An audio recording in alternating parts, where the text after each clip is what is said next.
Have you wondered why you feel anxious and frightened when you stop and check in with your feelings? Or why you might have nightmares or wake up in the morning already feeling tight? Well, we're living in troubled and turbulent times. We have the news blasting, mass incarceration, police shootings, bombings. This is a time when, more than ever in human history, we are challenged as people to look at what is happening inside us.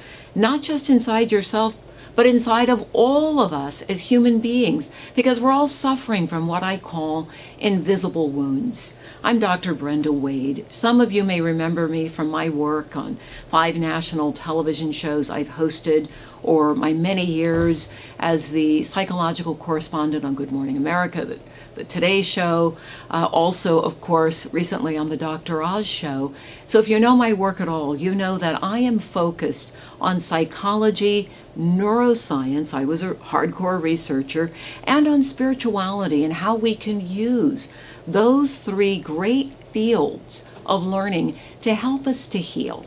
And that is what Invisible Wounds is all about. This project is about helping you to understand not just what is going on today, but why it's going on. And more importantly still, how it affects each of us.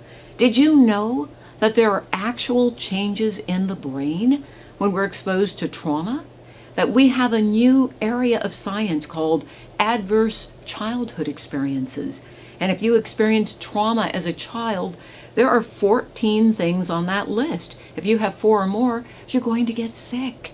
You could suffer from diabetes, obesity, asthma, learning differences. So a lot of children who've been relegated to being difficult children or children who can't learn are actually traumatized children. I know because I was that child.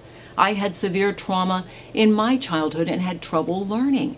Now, what does all of this mean today, especially if you are a person of color or an ally to people of color? Without allies, the civil rights movement would never have moved forward at all.